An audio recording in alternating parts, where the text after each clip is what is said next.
And if we are the body, why aren't his feet going? Why is his love not showing them there is a way? There is a way. Are we the body of Christ?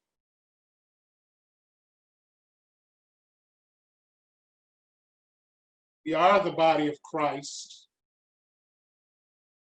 What are we called to? We are the body of Christ.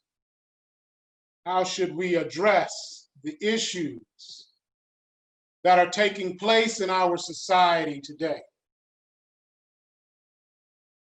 Are we the body of Christ? If we are the body of Christ, how should we see others? I want to read into your hearing this morning from the book of Genesis. This is the first chapter, the 26th and the 27th verse. Then God said, "Let us make humanity in our image, in our likeness, so that they may rule over the fish of the sea, the birds of the sky, and over the livestock and the wild animals, and over all the creatures that move along the ground." So God created mankind in his own image. The image of God, he created them, male and female. In the image of God, he created them, male and female. But do we look on other people? Do we look on the other within our society? Do we look on them and see the image of God?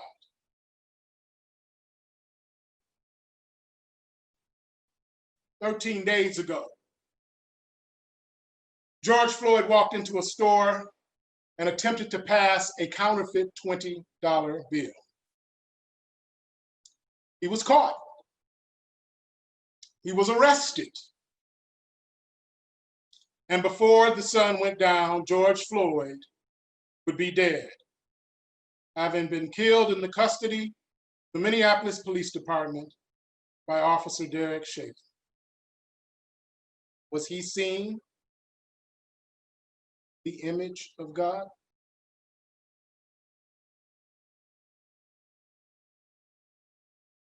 We're going to address some very uncomfortable issues today. We're going to address the underlying issues that have been ever present within our society, but have been now boiled to the surface through the killing of George Floyd. And there will be those among you who are uncomfortable. There will be those among you who are angry. And I would just say to you, if you are angry or if you are uncomfortable, ask yourself, look deeply within yourself and say, why am I uncomfortable? Why am I angry? And what am I angry about?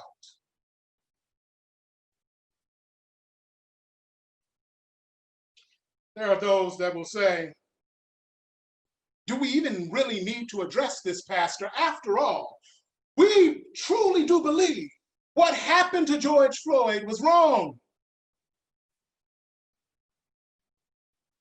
What more is there? To you, I would say that I'm glad that you believe that what George Floyd did was wrong, but there needs to be an understanding of what is happening and has happened throughout history within our society that causes the issues of George Floyd to happen again and again and again. There will be others of you that will say, about time, Pastor. Why is it that you waited 13 days? What took you so long? And to you, I will say you may be disappointed, but one thing that you will find about me is that I will very seldom, if ever, be the first to speak on a controversial issue. To my mind, those individuals that speak first are often the ones that speak with great emotion, but little information. I, on the other hand, am one who It's going to get the information that I feel that I need, and then I am going to think deeply about what I want to say. Then I'm going to say it. So the advantage that you have today is that you know the words that I am saying are exactly what I mean to say. Have we and do we look at people, the others of society, and see the image of God? Let's look at our history. Now, first of all, I want to point out that the United States of America is a wonderful place to live. I thank God each and every day that He allowed for me to be born here. And as someone who taught history, I will fully acknowledge the positive impact that the existence of the United States of America has had on its citizens and on the world as a whole. And anyone who tries to dispute those things they are just not being honest. Those things are facts. The problem that we have, more so in our country, isn't that we don't see or acknowledge the great and wonderful things. It's that those are the only things that we see. Those are the only things that we truly want to acknowledge. And then when we do acknowledge those things that are a part of the dark underbelly of our history and our culture, we have a tendency to want to romanticize them. You look at hundreds of years of legal chattel slavery, and we can't deny that. It happened, it existed, but the oft refrain is, but look at how far we have come in 150 years. And I will say that you are right, we have come very, very far, but we still have further to go. Let's look at our history since slavery. It has consisted of black codes, Jim Crow. During the time when we were building railroads, many railroads brought over Chinese immigrants, gave them the most difficult and demeaning and dangerous jobs for less pay. Were they looked at as people who were in the image of God? During World War II, we took U.S. citizens who just so happened to have a different color of skin, who just so happened to be of Japanese origin, and we put them in concentration camps. As those soldiers were coming and grabbing husbands and wives and children, were they looking at those individuals as they were the image of God? In the 50s and 60s, during the civil rights movement, we hear a lot about the sacrifices and the deaths of people like Medgar Evers and Malcolm X and Martin Luther King, but we don't know as much about the average everyday person who was beaten, who was jailed, who was lynched, only for the reason that they wanted equality. Were those individuals looked on and seen with the image of God? Now, the refrain again will be, but that was then, this is now, things are so much better. Yes, but they could be even better still. That the argument will be, it's not that bad. Well, let's challenge that. We began in March.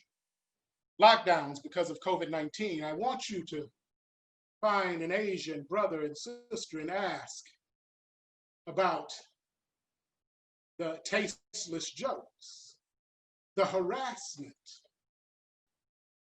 the downright meanness that was directed towards people of Asian descent. Because, of course, everyone who looked Asian was from China. It didn't matter whether you were Korean or Filipino or Laotian or Indonesian or Vietnamese. It didn't matter that perhaps you were the third generation of an American. It didn't matter that, yes, you were from China, but you're a student here. The virus was your fault. Ask about that and ask if they think it's not that bad. But let me go from the perspective of my own perspective as a Black man in America, as a parent. August 4th, 2015, Walter Scott is shot in the back while fleeing from a police officer in North Carolina. Will Walter Scott and his family say things are not that bad? July 6, 2016, Fernando Castillo is sitting in his car with his girlfriend and the child in the back. He tells the police officer that he has a weapon and he is licensed for it. He reaches for his license and his ID and is shot on Facebook Live next to his girlfriend with the child in the back seat. Ask Fernando Castillo and his family if it's not that bad. March 13th of this year, Breonna Taylor is in her bed sleeping when police execute a no-knock warrant and shoot her to death. Ask her and her family if it's not that bad. And of course, we have already addressed George Floyd. Ask him. Ask him and his family. If you look at the video and the pictures and see the knee of Officer Shaven on his neck, as you see the blood and the spittle coming out of his mouth as he cries for his mother, ask if it's not that bad.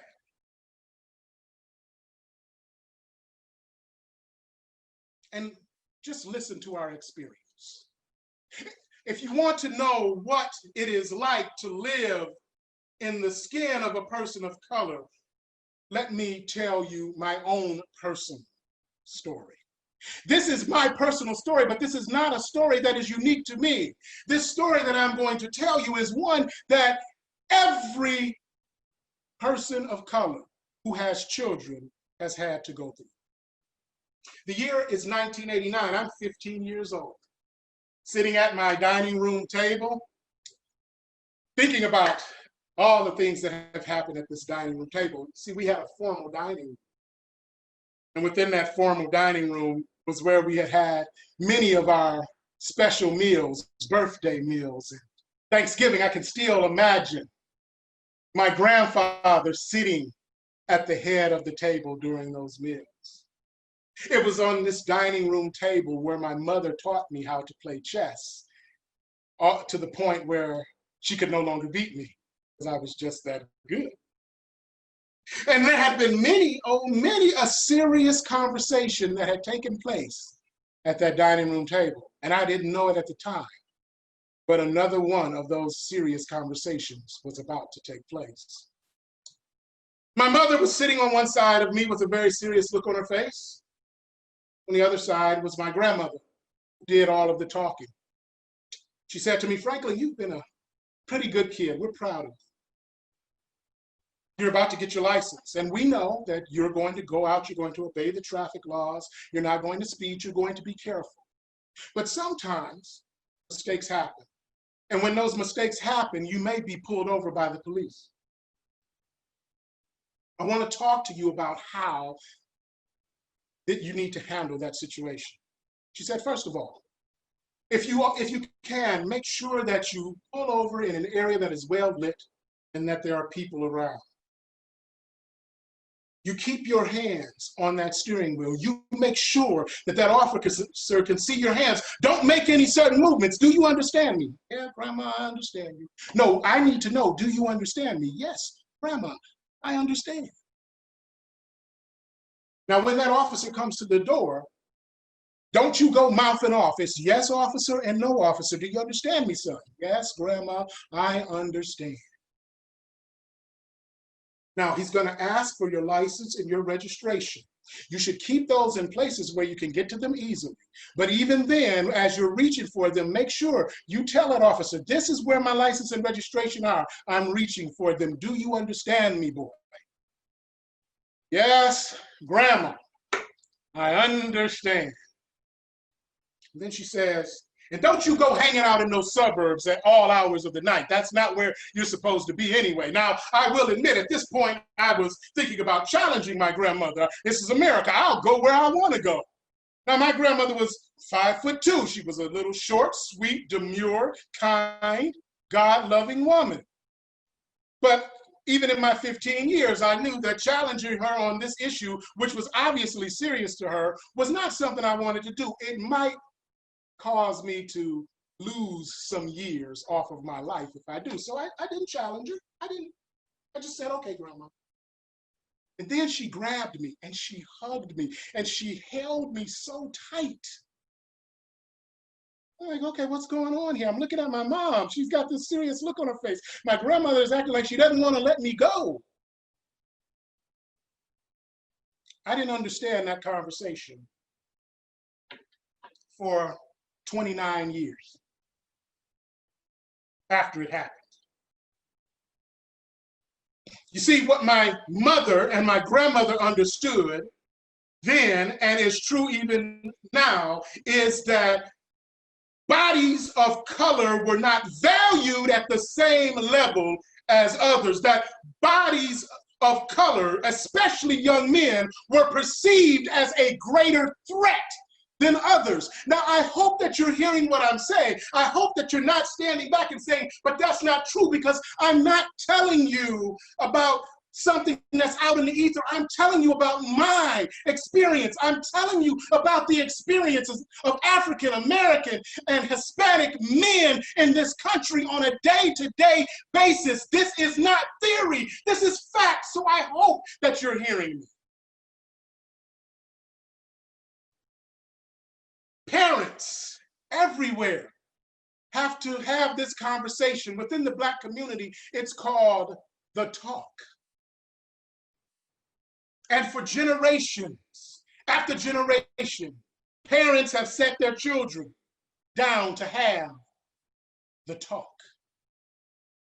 And they hope that it sets in and that it's able to keep their child safe. This is the experience of parents of color in the United States, historically and today. So the question might be asked, okay, Pastor, we hear you, but what can we do about it? Well, I'm going to answer that question, but I'm going to answer it by speaking to specific groups of people. I'm going to speak to my sisters and brothers who happen to be white. Then I'm going to speak to my sisters and brothers of color. Then I want to speak to my friends, my brothers, my sisters who are in law enforcement. I want to speak to those in the media. Finally, we're going to talk about how we as Christians should look at this issue. First thing I want to say, though, is that this is not a political issue. And the reason that I'm saying that is because there are going to be unscrupulous men and women out there who are going to take this time and use it as a political issue. They're going to use it to try and to gin up support for themselves. And I question whether or not they really care about the issue or whether they care about the power that they can gain through the votes. This is not an issue of politics. This is not an issue of right or left. This is not an issue of Republican or Democrat. This is a human issue. This is an issue of seeing human beings in the image of God. So to speak to my white family, what can you do? First, listen. Listen to us. We understand that our experience is not your experience, but validate in us that what we are saying is what we have experienced. It's not something that we're just making up out of the ether. This is a matter of life for us. So listen to us. Hear what we are saying. Acknowledge our truth, for it is truth. Walk with us as we attempt to make change for the better for all of us. Not just for a certain group, but for all of us. Because as long as one of us is seen as less than, it diminishes all of us. So listen to us. Hear us. Validate our truth and walk with us. Now, to my sisters and brothers who are people of color, Speak with truth and passion. Don't embellish. There's no need to add to it. Speak with truth and passion about your experience. Don't attack. Don't attack someone because their experience is different or because they can't understand. Speak with the passion and the truth of your life. And most importantly, do not allow for injustice to be done in your name. For almost 2 weeks now, there have been protests from Minnesota to Atlanta, from Detroit to LA. There have been protests overseas in Australia and Paris and England and Israel and India. And these protests are a wonderful thing because if you look at the history of our country, it is through peaceful protest in which the civil rights movement was able to move things forward through peaceful protest. Now, I said don't allow for injustice to be done in your name. That's where the rioting comes in. Because we have to differentiate between the peaceful protester and the person who decides that they want to burn down Target, burn down police stations, steal police horses, steal televisions, or get a new set of shoes. That has to be shut down. That has to be disapproved. We have to disavow that. We have to say that is not what we are about. We have to call it what it is, crime. And we can't make excuses for it. Well, you see, it's just a crime. There is no excuse for it. The peaceful protests keep the vision on what we want people to see. They are allowing for our voices to be heard. When people look and they see Target on fire, when they see the police station on fire, when they see other people being killed, they tune out and do not hear the message. So we cannot allow for injustice to go on in our name. The peaceful protests have been wonderful. The rioting and the looting have done nothing but take away from the very thing we're trying to get people to see. And beyond that, more African-American males have died. One of them is David Dorn. He was a retired police officer who all he was trying to do was protect. He was killed. So speak, my brothers and sisters, my family of color. Speak passion, speak with truth. Don't attack, and do not allow for injustice to be done in your name. Now I want to speak to my brothers and sisters in law enforcement. Anyone who knows me knows this. I am one of your greatest allies. I support you in the job that you do. I am grateful that we have people that every day are willing to go out and to put their life on the line serving their community. The good and just officers that serve every day, I salute and commend you. There is a problem. There's this blue wall. And within that blue wall are officers like Derek Chauvin. Are officers that skirt the rules, are officers that abuse their power, are officers that in their essence are racist. And the blue wall is on a very shaky and crumbling foundation for as long as you have those individuals who are not looking at the community they serve and seeing people in the image of God, as long as they are in that wall, it is crumbling. And so my call to you is that you have to be the ones that remove the Derek Chauvins from your wall, that remove those individuals that do injustice and not justice, that remove those individuals that skirt the rules.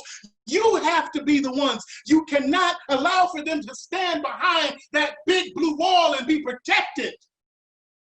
You have to see to it that they are put in front of the wall and a light is shined on them. We have to make sure that in hiring practices for police officers that we are hiring people who want to serve their community, not rule over their community. So what can you do, my brothers and sisters who are in law enforcement?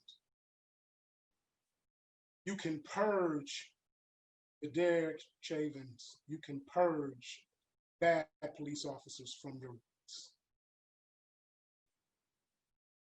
Let's talk about the media. I understand you're a business and you're in it to make money. I get it. But the problem is, if you have 5 minutes to speak to the issue of protests and looting, 3 to 4 of those minutes are going to go to protest and looting, and only 1 are going to go to looting, and only 1 is going to go towards protest.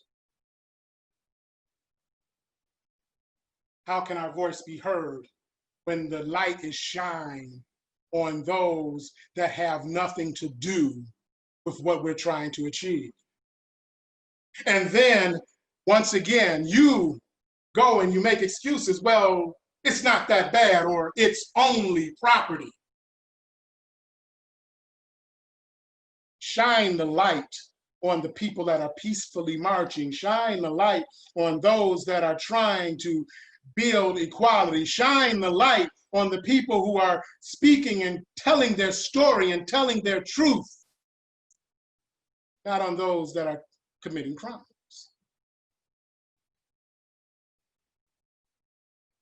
Now let's talk about us as Christians. What can we do? Now let's look to the Bible. What does the Bible tell us? One of the Pharisees asked Jesus, what is the greatest of all the laws? And Jesus says, to love the Lord your God with all your strength, with all your heart, and with all your mind. And he says, and the second is the same. Love your neighbor as yourself. Do you see the other, that person that doesn't act like you, that doesn't look like you? Do you see that person as the other, or do you see them as your neighbor?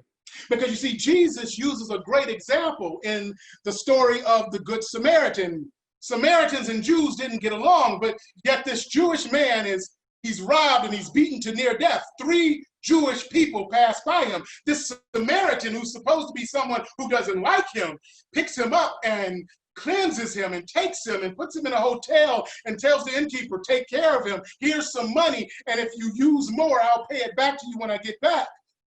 This person who was supposed to look at this Jewish man as the other looked at him as his neighbor and said, I am going to love him.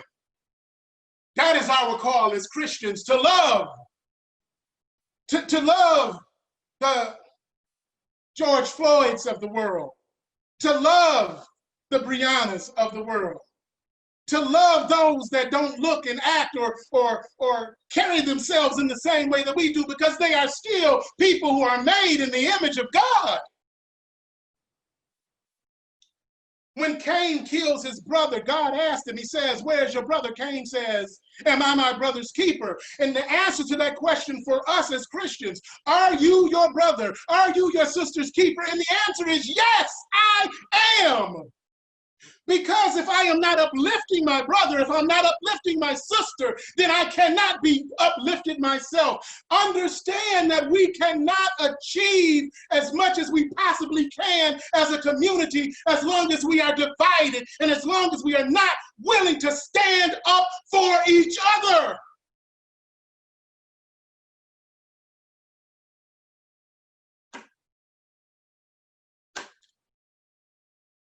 Have to see each other in the image of God.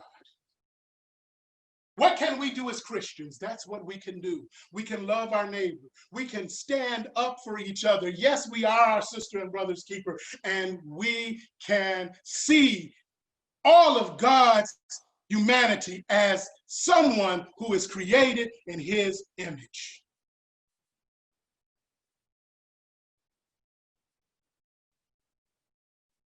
Another thing that happened, Cain killed his brother. God told him, he said, your brother's blood cries out from the earth. Cain didn't hear it. And I think sometimes we don't hear it. The blood of Walter Scott cries out to us. The blood of Fernando Castillo cries out to us. The blood of Breonna Taylor cries out to us. The blood of George Floyd cries out to us. The blood of all of those who have been placed in the category of other throughout our history cries out to us. And the question is, can we hear it? Are we listening to them? Are we listening to those who have been othered that are simply saying, I just want to be treated equally? Can we hear them? Are we listening? Do we show them the love of Christ? Are we the body? I often imagine, my mother and grandmother are both gone now. I often imagine what conversations would be like around that table today. I could see them sitting there with a friend that they often sat there with, talking about Fernando Castillo. I could see my grandmother shaking her head and saying, poor baby, he didn't remember the talk. I could see them talking about George Floyd and that friend saying, well, you know, if he had just complied, he'd be alive. I could see my old sassy grandmother standing up with her hands on her hips and saying, the last time I checked, we didn't just execute people in the streets. And the last time I checked, forgery was not punishable by death. Another often heard refrain in times like this is, well, if they had just complied. Lack of compliance is not a death sentence. At least it should not be. I can imagine my grandmother sitting at that table, looking at me and saying, son, I know you're older now and you've got children of your own. Don't forget to talk. Make sure you have it with your boys. So that is it. One day I will. One day I'm going to sit my boys down at that table. We're going to have the talk. Yes, officer, no, officer. Keep your hands on the steering wheel. Make sure that you don't make any sudden moves. Make sure that you are polite. Make sure that you keep things where they can be seen. And you always tell the officer what moves you're going to make. And I'm going to have that conversation with my boys. My wife is going to have that conversation, and we're going to do it with anxiety because we're going to be worried about our sons that don't yet understand that their bodies are not valued as much as some of their friends who are white. That's our reality. But we can change it if all of us are willing to listen, if we're willing to stand up, if we're willing to show love to our neighbor, if we're willing to accept the fact that, yes, we are our brother and sister's keeper, and we need to make sure that they are as safe and that they are as loved and that they are as well provided for as we. If we look at them as someone made in the image of God. If we do those things, perhaps the day will come, and perhaps it's not far off if we're lucky, that parents of color won't have to have talk. But if we are the body, why aren't his arms reaching? Why aren't his hands healing? Why aren't his words teaching? And if we are the body, why aren't his feet going? Why is his love not showing them there is a way? There is a way.